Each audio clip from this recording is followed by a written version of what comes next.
and Peace Report as we turn to Phyllis Bennis, fellow at the Institute for Policy Studies, who's written a number of books, including Calling the Shots, How Washington Dominates Today's United Nations. She has a different view of the intervention. Phyllis, why are you opposed?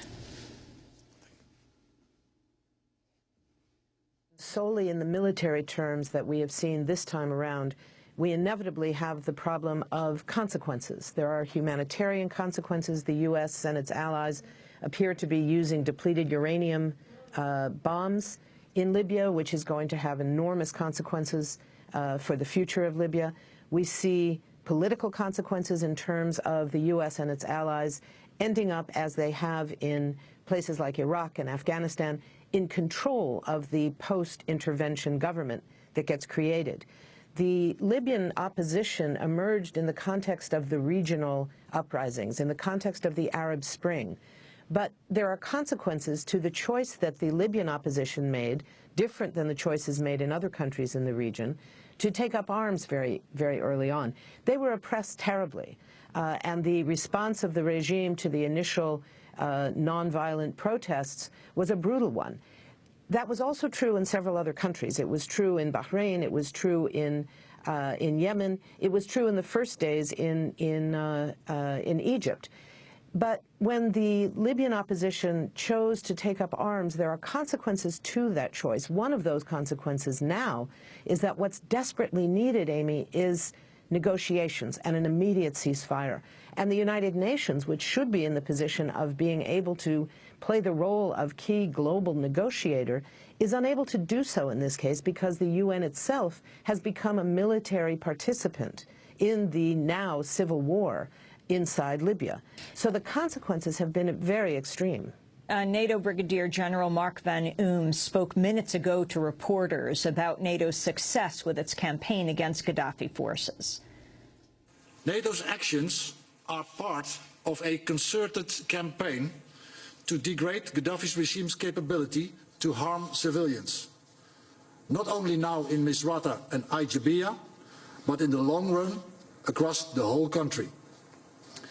We are steadily degrading his command and control capability and his ability to sustain forces on the ground.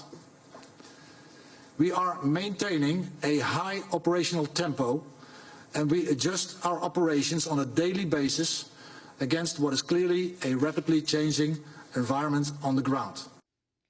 And British military officers, this is just breaking on BBC, will be sent to Libya to advise rebels fighting Colonel Muammar Gaddafi's forces. The Foreign Secretary of Britain, William Hague, says the contingent would advise rebels on military organization rather than how to run the combat campaign. He said the group will be deployed to the opposition stronghold at Benghazi. Phyllis Bennis. You know, this is exactly the kind of escalation that many of us warned against on the evening that the UN first passed its no-fly zone resolution that had the language, all necessary measures, that it would lead to boots on the ground. There have already been boots on the ground in the form of intelligence agencies, the CIA and others, who are already operating on the ground. Now we'll see it on a larger scale. What we're seeing is a clear commitment on the part of NATO and the U.S. for regime change, exactly what the UN resolution was not designed to do. And what we're hearing now is a sort of playing with words among NATO countries, the UK and France in particular, that have been the most aggressive in wanting to escalate and take an official position in support of regime change in Libya. And instead of saying, well, that's not within the NATO mandate or the UN mandate, because countries like Turkey have, and as well as Germany, have played a very key role in trying to limit the mandate of the international intervention.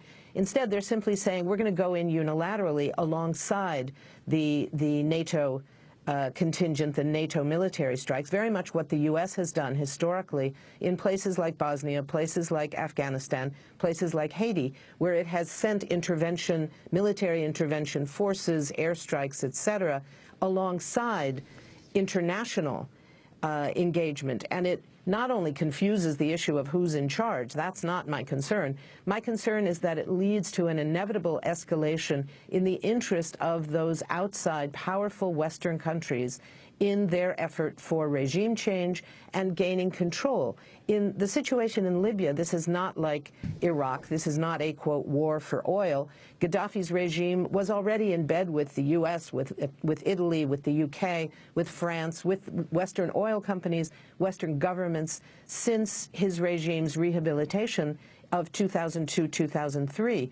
So the problem was not we can't get access to Libyan oil. It's far more complex. It's part of a response to the rise of the Arab Spring and the end of the U.S.-backed dictatorships that have controlled the Arab world for the last 50 years. With the demise of that system, because of this extraordinary popular uprising of people throughout the Arab world that are saying no more, that are overthrowing the years of fear in their countries, overthrowing dictatorships, the U.S. is now looking, along with its allies, for new ways of making sure that they will still control how that region as a whole will be governed. Will it be governed by pro-Western, neoliberal, pro-oil company kinds of governments, or will it be governed by something else that represents a very different interpretation of what democracy looks like, of what an economy should look like? These are questions that Libyans